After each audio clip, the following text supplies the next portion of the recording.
Testing 1, 2, 3. Okay, so tonight I have a new thing for you here. Something that only happens once every several years, in my case. See this bass? You've seen it before, I'm sure. Now, you see these strings. These strings are very old. Pretty much every music track that you hear on this YouTube channel was played using these strings on this bass. The last time I changed these strings was back in 2004, maybe? I know that because I was in my old band at the time and my bandmate and friend Adam changed the strings for me. And if I remember correctly, that was the last time that these strings were changed. So we're talking almost 10 years here. These are very old strings. And what I want to do is I want to demonstrate the sound of very old strings, and magically, through the magic of editing, I'm going to change the strings and let you hear the difference. I should also mention that the strings that I have to replace these are light gauge strings. These, I believe, are possibly medium. Don't quote me on that. But I'm just going to play a little bit, very little, and I'll come back and after the strings are changed. So, without further ado,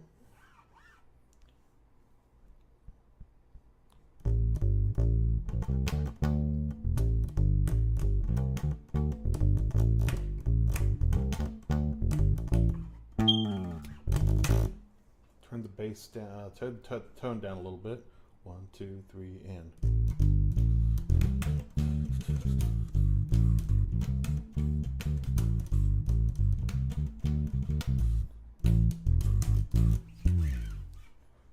Okay. And just for shits and giggles, I'm going to attempt to play some slap here.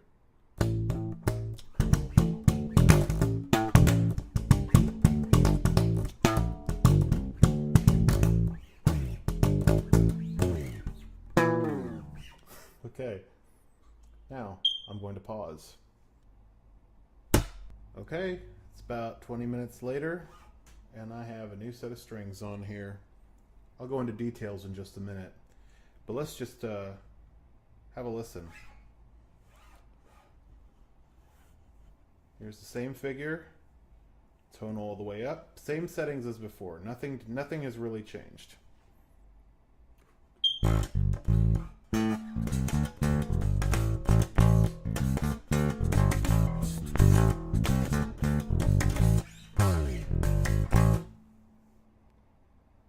Tone all the way down.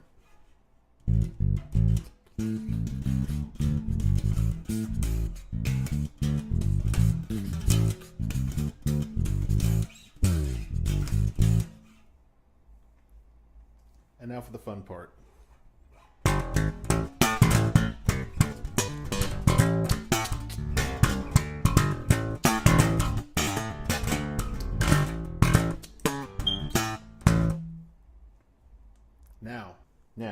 Now, two things I want to show you if I can find it.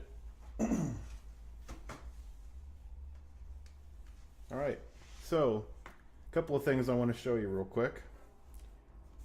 Here's my new strings, D'Addario EXL 170 45 to 100 set.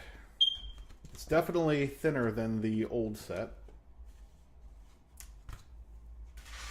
Here are the old strings, by the way, if I can just find them.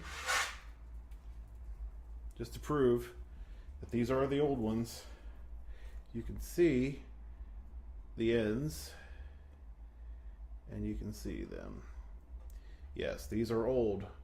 I might keep them around as spares. I might do something creative with them, but they're not on my bass anymore.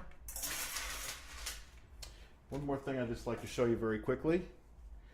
I went over my fingerboard with some Roncinol, some lighter fluid.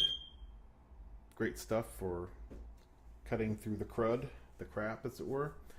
Look at all this crud I lifted off of my fingerboard. Wiping off. This is years and years worth of finger crap. Isn't that awesome? Yeah. So one thing you should definitely do every time you change your strings, if you don't do it already, I learned this a long time ago, is to clean your fingerboard. Very important for getting a good thing. Not only do you get all the crud out of between the frets, but you also clean the frets a little bit and maybe make a little cleaner tone when you fret.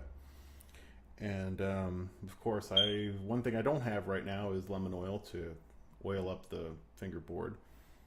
And it really needs that too. But I'm stupid, and I lost my bottle of Formby's lemon oil somewhere along the way. Anyway, that should do it for now. And I don't know how to end this.